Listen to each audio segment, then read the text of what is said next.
अस्सलामुअलैकुम दोस्तों, एक साइड पे मौज़म फ़खर में खुश आमदीद। मुस्लिम लीग नून ने अक्टूबर में इंतखाबात का एक मरतबा फिर इशारा दे दिया और उनका ये कहना है कि जनाब इलेक्शंस अक्टूबर में हो सकते हैं, हम इंतखाबात के लिए तैयार हैं। मुस्लिम लीग नून की तरफ से ये मौक़िफ़ सुप्रीम कोर्ट ऑफ पाकिस्तान की तरफ से मुनहरफ अरकान के हवाले से जो रेफरेंस है उसके फ़ैसले के बाद सामने आया है और इसका मतलब यह है कि पाकिस्तान इस साल नए इलेक्शंस की तरफ जा रहा है। ना सिर्फ ख्वाजा आसिफ साहब बल्कि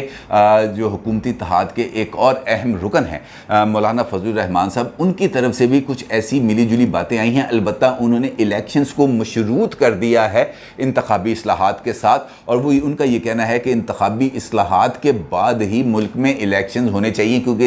इन इस्लाहात के बगैर इलेक्शंस में जाना बुनियादी तौर पर गदले पानी से निकल कर गदले पानी में उतरना होगा और हम अब दोबारा गदले पानी में नहीं उतरना चाहते। यानी अगले जो चंद महीने हैं उनके अंदर मौजूदा हुकूमत ना सिर्फ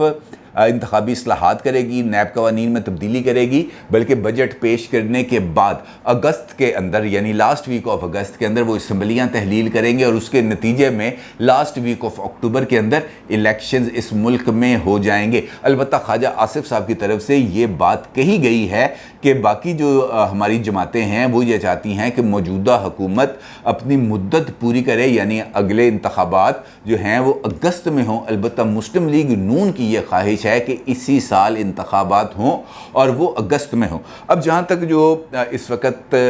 मुल्क के अंदर जो एक गहमा गहमी की कैफियत आ गई है, मुल्क के अंदर जो एकदम पॉलिटिकल टेम्परेचर में तेज़ी आ गई है, पॉलिटिकल एक्टिविटीज़ में तेज़ी आ गई है और ख़ास तौर पर मुनहरफ अरकान के हवाले से जो फ़ैसला है उसके नतीजे में, और आज भी एक और फैसला आने वाला है मुमकिन तौर पर जिस वक्त आप ये वीडियो देख रहे हों, election commission of Pakistan speaker Punjab assembly Chaudhry Pervez Elahi साहब की तरफ से भेजे जाने वाले सदारती रेफरेंस के ऊपर भी फैसला सादर फरमा दे और यकीनी तौर पर वो फैसला भी अब कल होने वाले सुप्रीम कोर्ट ऑफ पाकिस्तान की रेफरेंस के ऊपर जो उनका फैसला था उससे अलग नहीं हो सकता, उससे बाहर नहीं निकल सकते, क्योंकि उस फैसले के अंदर ये बात कह दी गई है कि मुनहरफ रुकन का वोट शुमार नहीं होगा। इसका इतलाक अगरचे नेशनल असम्बली पर तो नहीं होता, क्योंकि नेशनल असम्बली में शहबाज शरीफ साहब ने वोट ऑफ नो कॉन्फिडेंस में किसी भी मुनहरफ रुकन का वोट नहीं लिया। अलबत्ता पंजाब के अंदर चौधरी जो हैं हमजा शहबाज साहब, उन्होंने मुनहरफ अरकान के वोट लिए हैं और यकीनी तौर पर इलेक्शन कमीशन की तरफ से आने वाला जो फैसला है अगर वो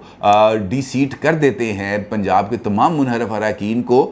तो एक नई सूरत हाल डेवलप हो जाएगी। वोट उनका अलबत्ता काउंट नहीं होगा, ये बात अब तय हो गई है, सुप्रीम कोर्ट ऑफ पाकिस्तान ने यह बात कह दी है। लिहाजा आने वाले दिन बहुत ज़्यादा अहमियत के हामिल हो चुके हैं और ख़ास तौर पर इस सिनेरियो में जब मुस्लिम लीग नून ज़हनी तौर पर नए इलेक्शंस की तरफ जाने पर तैयार हो चुकी है, तो फिर जो अगली स्ट्रेटजीज़ बनेंगी वो यकीनी तौर पर इलेक्शंस को मद्देनज़र रख कर ही बनाई जाएंगी और मरकज़ के साथ साथ पंजाब के अंदर ये जो बहरानी कैफियत है इससे निकलने का भी कोई ना कोई रास्ता तलाश करना पड़ेगा, क्योंकि मुस्लिम लीग नून का एक इम्पॉर्टेंट इजलास आज लंदन में भी हो रहा है और उसके बाद एक इजलास आज यहाँ पर भी होगा जिसमें नवाज शरीफ साहब वीडियो लिंक पर मुस्लिम लीग नून की सीनियर क़यादत के साथ भी मशवरे करेंगे और आइनी माहिरीन से भी मशवरे किए जाएंगे। और इस बारे में अब तक की इतला ये है कि जो सुप्रीम कोर्ट का फैसला है इसके बारे में सुप्रीम कोर्ट के अंदर ही एक और पिटीशन दायर करने के पर गौर कर रही है मुस्लिम लीग नून, जिसमें उनसे राय ली जाएगी कि जनाब आपने ये जो फैसला दिया क्या इसका इतलाक हम पर होता है या इसका इतलाक माजी में होगा या इसका इतलाक अब के बाद होने वाली जो भी हुकूमतें आएंगी उसके ऊपर इतलाक होगा, क्योंकि सुप्रीम कोर्ट ने कल जो फैसला दिया था उसके अंदर ये एक ग्रे एरिया है जिसकी निशानदही आइनी माहिरीन ने की है मुस्लिम लीग नून की क़यादत के साथ कि जनाब इस ग्रे एरिया के ऊपर अगर काम किया जाए तो हमें शायद थोड़ा बहुत रिलीफ मिल जाए। तो इसका मतलब यह है कि मुस्लिम लीग नून मुस्तकबिल के अंदर यानी अगले एक दो रोज़ के अंदर सुप्रीम कोर्ट से रुजू करने वाली है इस बारे में कि जनाब इस बारे में आप हमें राय दें कि इस फैसले का इतलाक कब से होगा। अगर सुप्रीम कोर्ट ऑफ पाकिस्तान ने यह कह देती है कि जनाब इस फैसले का इतलाक मुस्तकबिल से होगा तो फिर हमजा शहबाज साहब की गवर्नमेंट बच जाएगी और मुस्लिम लीग नून कंप्रीहेंसिवली अक्टूबर तक इस मामले को लेकर आगे बढ़ सकती है और हुकूमत कर भी सकती है। लेकिन अगर सुप्रीम कोर्ट ऑफ पाकिस्तान ये बात कह देती है कि जनाब ये जिस तारीख को सदर साहब ने ये रेफरेंस आज से 1.5 माह पहले यानी मार्च के अंदर भिजवाया था election supreme court of Pakistan में, इसका इतलाक उसी तारीख से होगा जिस तारीख को ये रेफरेंस दायर हुआ, तो फिर पंजाब हुकूमत गई, फिर मुस्लिम लीग नून को पंजाब हुकूमत पर फातिहा पढ़ लेनी चाहिए और फिर सीधा सीधा अपने काम पर फोकस करना चाहिए कि पंजाब में किस तरीके से उन्होंने अपनी इलेक्शन स्ट्रेटजी बनानी है और कौन सा इलेक्शन नैरेटिव है जिसको लेकर आगे चलना है, क्योंकि अब मुस्लिम लीग नून के पास इस हवाले से वक्त बहुत थोड़ा रह गया। और इसके साथ साथ इत्तेहादियों के लिए भी अब वाज़े तौर पर ये बात देखने और सोचने का मुकाम है कि उन्होंने आखिरकार ये जो तरीके अदम एतमाद का फैसला था ये किया क्यों था, और अगर किया था तो फिर कौन कौन से पहलू थे जो उस वक़्त उनके मद्देनज़र थे, क्योंकि इनके बारे में तो ऐसी बात ही कही जा सकती है, ना हाथ पा पे है, ना हाथ बाग पे है, ना पा है रकाब में, कि ना तो घोड़े पे बैठने के लिए बैठ तो गए हैं लेकिन ना उसकी रकाब पकड़ने का, बाग पकड़ने का उसमें तरीका है, और ना ही बाग पे पाँव है, घोड़ा चलेगा कैसे, अभी तक उनको इस बात की समझ नहीं आ रही। अब इस सूरत हाल में मौलाना फजलुर रहमान साहब ने एक इंटरव्यू दिया है, और वो इंटरव्यू दिया है उन्होंने BBC को, और इस इंटरव्यू में उनका ये कहना है कि तयशुदा राय है कि कुछ शोबों में इस्लाहात के बाद ही इंतखाबी मैदान में उतरा जाएगा। यानी उन्होंने भी आसिफ अली जरदारी साहब के उसी मौक़िफ़ का इजहार किया जिसका इजहार उन्होंने कराची में अपनी एक प्रेस कॉन्फ्रेंस में किया था, और उनका ये कहना था कि भाई अब आ गए हैं, कुछ काम हैं वो हमने करने हैं, हम इलेक्शन से नहीं डरते, कल भी इलेक्शन होने हैं, 3-4 माह बाद भी इलेक्शन होने हैं, इलेक्शन कमीशन ने कह दिया कि हम अक्टूबर से पहले इलेक्शन नहीं करा सकते, तो इसका मतलब है अक्टूबर तक तो हमें इस सिस्टम को लेके जाना है, और इस दौरान हमने बजट भी देना है और कुछ कवानीन हैं जिनको हमने मंजूर भी कराना है, जिसमें सबसे इंपॉर्टेंट कानून है इंतखाबी इस्लाहात का। जब तक इंतखाबी इस्लाहात नहीं होंगी इलेक्शंस का कोई नतीजा नहीं निकलेगा, क्योंकि वो इलेक्शंस इस्लाहात के बाद अगर होंगे, जिस तरह बिलावल साहब ने भी इस बात का इज़हार किया, तो वो बहुत ज़्यादा खूनी इलेक्शन होंगे। लिहाजा हमें इस्लाहात पर फोकस करना चाहिए। मुस्लिम लीग नून का ये कहना है कि हमें फोकस करना चाहिए नैब के इस्लाहात पर, और कल जो वफाकी काबीना का इजलास हुआ शहबाज शरीफ साहब की ज़ेर सदारत, वहाँ पर जो वज़ीर कानून हैं आज़म नज़ीर तारड़ साहब, उनको इस बात का मैंडेट दे दिया गया है कि जनाब आप जल्द अज जल्द ये जो इंतखाबी इस्लाहात हैं और जो नैब इस्लाहात हैं इसके ऊपर मुशावरत करें, तमाम जो इत्तेहादी जमातें हैं उनके साथ उनसे इनपुट लें, और उस इनपुट लेने के बाद जो कानून साजी है उसके अमल का आगाज़ करें, मुसवदा कानून ड्राफ्ट करें और फिर तमाम इत्तेहादियों में सर्कुलेट करें ताकि आगे बढ़ा जाए। यानी मौलाना फजलुर रहमान भी इस मामले पर आसिफ अली जरदारी साहब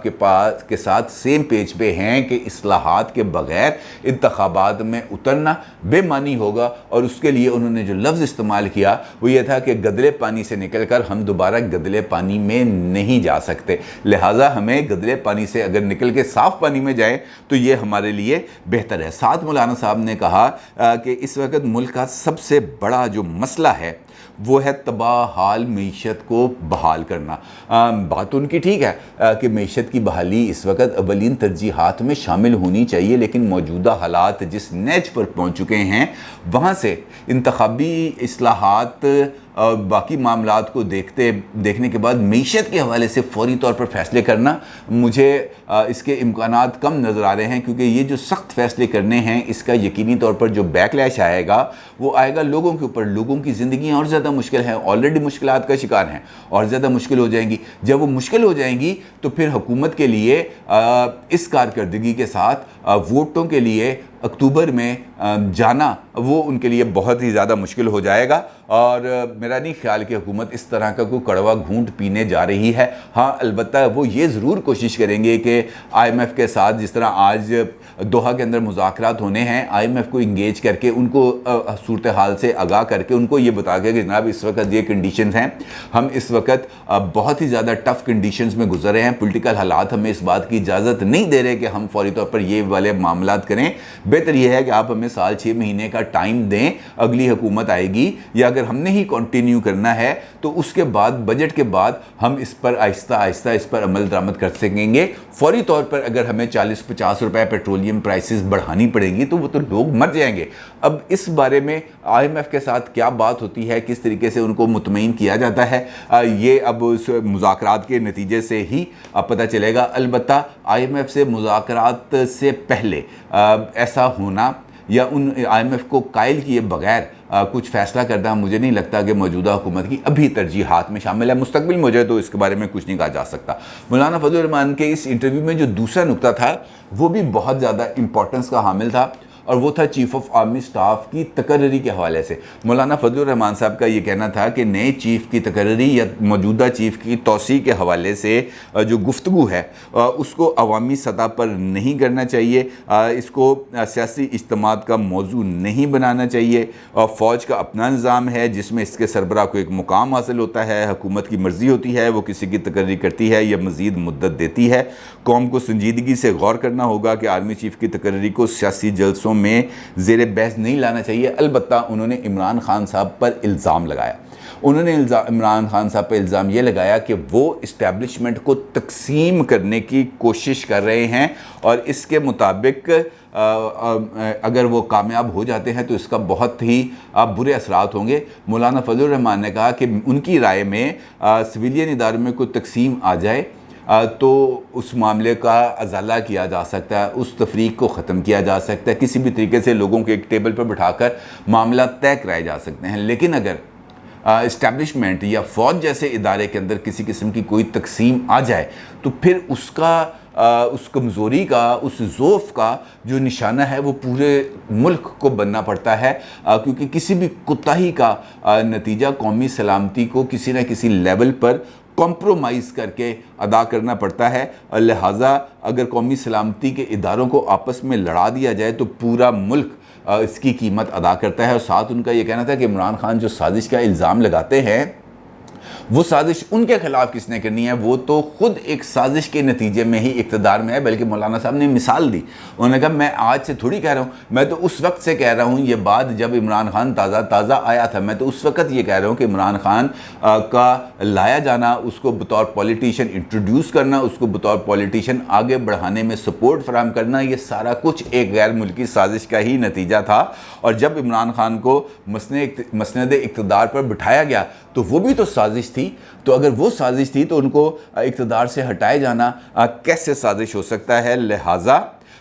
इमरान खान साहब का ये जो साजिश का चूरन है ये ज़्यादा देर नहीं बिकेगा। लोगों को इस बात का एहसास हो जाएगा कि असल पॉलिटिकल क़ुव्वत कौन सी है, और असल पॉलिटिकल क़ुव्वत के साथ उनको अल्टीमेटली आकर खड़ा होना पड़ेगा। और जब वो अल्टीमेट जो पॉलिटिकल क़ुव्वतें हैं, जो सीरियस पॉलिटिकल क़ुव्वतें हैं, जब वो अमली तौर पर मैदान में आ जाएगी तो फिर इमरान खान साहब के लिए मुश्किल हो जाएगा कि वो पॉलिटिक्स के अंदर मज़ीद सर्वाइव करें, और उनकी जो सर्वाइवल है मुश्किल हो जाएगी। अब मौलाना साहब का और ख्वाजा आसिफ साहब का ये दोनों आरा अब जब सामने आती हैं तो इसका मतलब ये है कि हुकूमत ने ज़ाती सतह पर कम से कम इस बात पर गौर कर लिया है, या इस बात का फ़ैसला कर लिया है कि उन्होंने अपने इक़्तिदार को तवील अरसे के लिए ड्रैग नहीं करना, बल्कि ये जो उनका एजेंडा है उस एजेंडे को जल्द अज जल्द पाए तकमील तक पहुंचाकर इलेक्शंस में जाना है। और ख्वाजा आसिफ साहब के मुताबिक मुमकिन तौर पर नए इलेक्शंस अक्टूबर में हो सकते हैं। तो इसका मतलब ये है कि अगले 4 महीनों के अंदर ना सिर्फ इंतखाबी इस्लाहात होंगी, नैब इस्लाहात होंगी, बजट पेश किया जाएगा, बजट मंजूर किया जाएगा, अग्रेसिवली जो तरक्याती काम हैं वो करवाए जाएंगे, और अगस्त के मिड तक या अगस्त के लास्ट वीक में असम्बलियों को डिज़ोल्व करके निगरान सेटअप बनाया जाएगा, और फिर वो निगरान सेटअप अगले 60 दिन के अंदर यानी लास्ट वीक ऑफ अक्टूबर तक इलेक्शंस कराएगा, और उसके बाद जो इक़्तिदार है वो नए नुमाइंदों के सुपुर्द कर दिया जाएगा। और फिर वही बात है जो ख्वाजा आसिफ साहब ने BBC के इंटरव्यू में की थी कि फिर जो नई गवर्नमेंट अबरेगी वही नए चीफ़ का तकर्रर करेगी, और वही फिर आगे मुल्क के निज़ाम को संभालेगी, और इक़्तिदार